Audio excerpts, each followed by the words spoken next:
जय माता दी। जय माँ कामाख्या। माँ भगवती आपका कल्याण करे।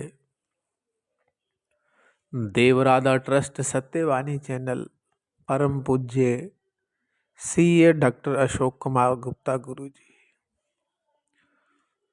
बहुत से मनुष्य जन्म पत्रिका दिखाते हैं कि मान लो कि किसी एक व्यक्ति को काल सर्प योग बता दिया गया कि तुम्हारी जन्म पत्रिका में काल सर्प योग है, तो फिर उसने पूजा करवाई।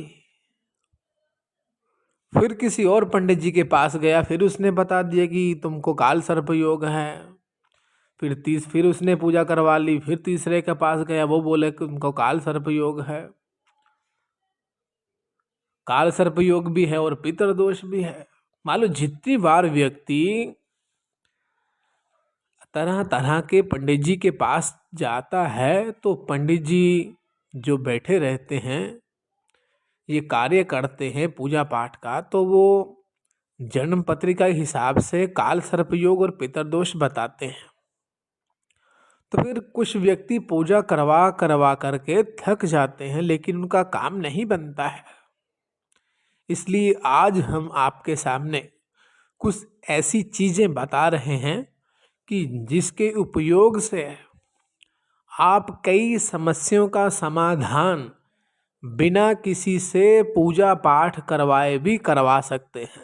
मान लो खुद कर सकते हैं। इसके लिए आपको थोड़ी मेहनत करनी होगी, थोड़ा सक्षम बनना होगा, तो फिर आपका पूजा पाठ का जो खर्चा होगा वो बच सकता है और आप खुद की मदद से काल सर्प योग, पितृदोष, गंडमूल शांति खुद के खुद उपाय कर करके जीवन भर उसकी शांति कर सकते हैं। ऐसे तो मान लो जितनी बार भी मान लो व्यक्ति अपनी जन्म पत्रिका दिखाएगा, मान लो वो बूढ़ा भी हो जाएगा, तो भी जिस भी ज्योतिषी के पास चला जाएगा वो यही बताएगा कि आपको काल सर्प योग है, पितृदोष है या फिर गंडमूल दोष है। तो जो भी मनुष्य को काल सर्प योग है, मान लो पूजा करवा करवा के थक गया है, पितृदोष की पूजा करवा करवा के थक गया है, तो वो देवराधा ट्रस्ट की तरफ से एक किताब लिखी गई है, जीवन में संघर्ष क्यों, पितृदोष और काल सर्प योग, दोनों तीनों चीजें इस पुस्तक में समाई हुई हैं। आप चाहें तो इस पुस्तक को मंगवा करके परमानेंट इसका इलाज कर सकते हैं। मान लो खुद बेखुद घर बैठे बैठे आप ही कर सकते हैं। मान लो इसके अंदर जो भी उपाय दिए गए हैं वो काल सर्प योग, जिस भी तरह का काल सर्प योग है, आपको मान लो आप पहले उस किताब को पढ़िए कि आपको कौन सा काल सर्प योग है। मान लो 12 प्रकार के काल सर्प योग होते हैं। जिस तरह का आपको काल सर्प योग है उस तरह के आप उपाय करने चालू कर दीजिए, तो आपको शीघ्रता से फल प्राप्त होगा। और पितृदोष कहाँ कहाँ से आपको निर्माण हो रहा है उसके बारे में भी उस किताब में बिल्कुल जानकारी दी हुई है। वो कोई भी व्यक्ति जिनको काल सर्प योग है वो मंगवा करके उसकी उचित जानकारी ले सकता है। और अभी वास्तव में जिन जिन मनुष्यों के ऊपर, किसी के ऊपर गंडमूल नक्षत्र है, मान लो बच्चे पैदा हो गए हैं, गंडमूल है, तो अपन आपको अभी जितने भी गंडमूल के नक्षत्र हैं उनके बारे में बता रहे हैं कि कौन सा बच्चा किस नक्षत्र में, जिस नक्षत्र में पैदा होता है उसका उसकी जिंदगी में क्या प्रभाव पड़ता है। आप अपनी अपनी जन्म पत्रिका उठा लीजिए, और अगर आपकी जन्म पत्रिका में गंडमूल है तो हो सकता है ये जो अपन बोल रहे हैं ये आपके बारे में भी वो जानकारी हो। तो सबसे पहले नक्षत्र है अश्विनी नक्षत्र। मेष राशि एवं केतु के इस नक्षत्र में उत्पन्न हुए बच्चे का जीवन प्राय संघर्षशील होता है। इस नक्षत्र के प्रथम चरण में जन्म होने से पिता के लिए कष्टकारी है। दूसरे चरण में, कि मान लो एक नक्षत्र के 4 चरण होते हैं, जैसे मान लो एक किसी भी पंडित जी ने अपनी जन्म पत्रिका तैयार की और उसमें लिख दिया अश्विनी, और उसमें आगे लिखा होता है पहला, दूसरा, तीसरा और चौथा।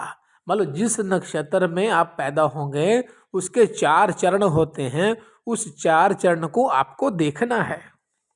तो पहले चरण में जन्म लेने वाले पिता के लिए कनिष्ठकारी होते हैं, दूसरे चरण में फिजूल खर्ची, तीसरे चरण में भ्रमणशील तथा चौथे नक्षत्र में कृष शरीर और अपने शरीर के लिए कष्टदायक होते हैं। ये अश्विनी नक्षत्र के बारे में जानकारी है।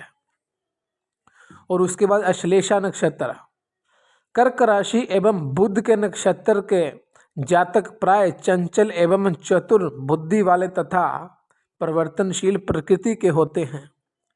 प्रथम चरण में जन्म हो तो विशेष दोष नहीं लगता, पर लेकिन फिर भी इसकी गंडमूल की पूजा करवानी ही पड़ती है। दूसरे चरण में पैतृक धन की हानि होती है।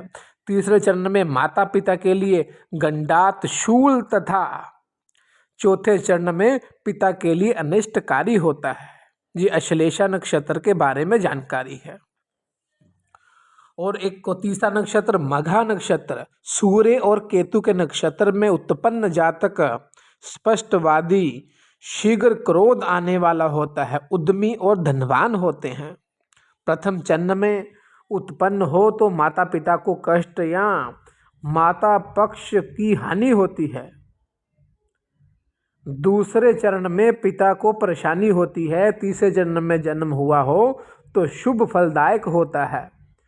चतुर्थ चरण में जन्म हो तो विद्या धन के लिए शुभ होता है।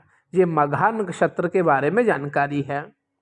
और चौथे चरण मान लो ज्येष्ठा नक्षत्र, मंगल की राशि वृश्चिक एवं बुध के नक्षत्र में उत्पन्न जातक सरल हृदय, तीक्ष्ण बुद्धि, धर्मपरायण तथा उन्नति के कार्य में अनेक बाधाओं से युक्त होता है।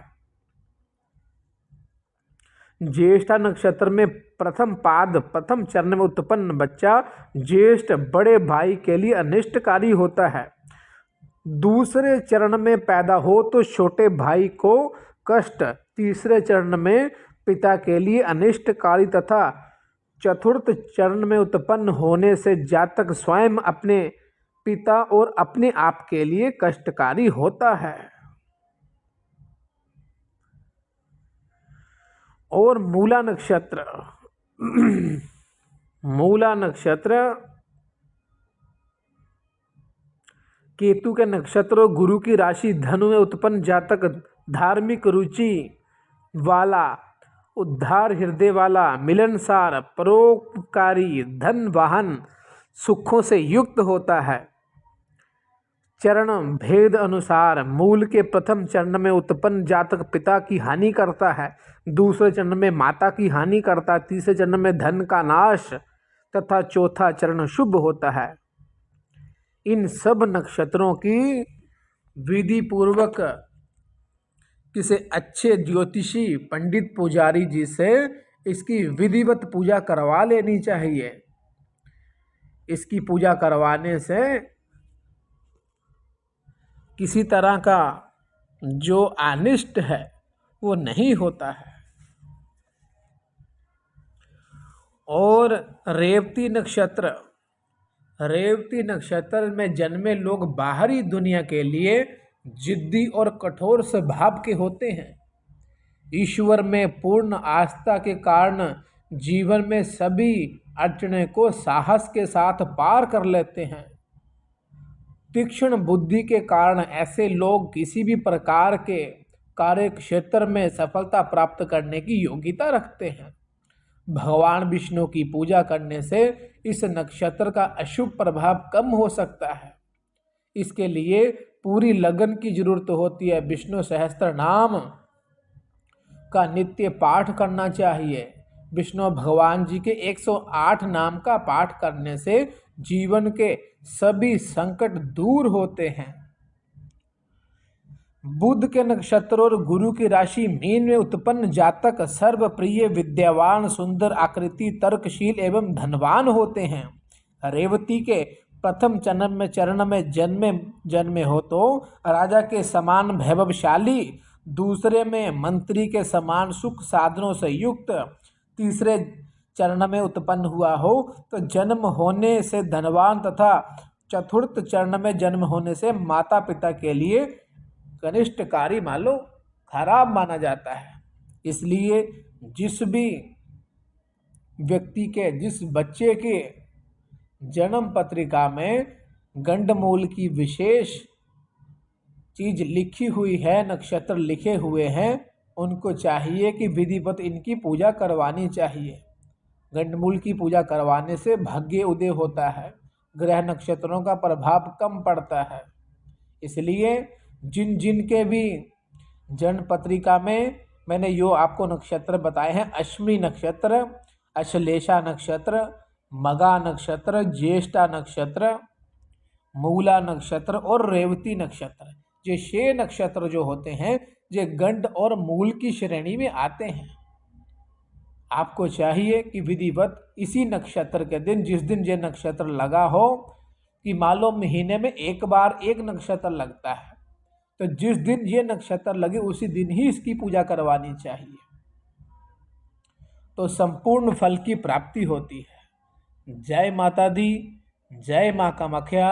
अगर कोई व्यक्ति देवराधा ट्रस्ट से विधिवत गंडमूल की शांति, काल सर्प योग के बारे में पूरी जानकारी की खुद ही उसकी पूजा कर सकें, ऐसी जानकारी चाहता हो तो वह देवराधा ट्रस्ट से संपर्क करके काल सर्प योग के बारे में संपूर्ण विधि विधान जान सकता है और आने वाली समस्या को खुद ही दूर कर सकता है।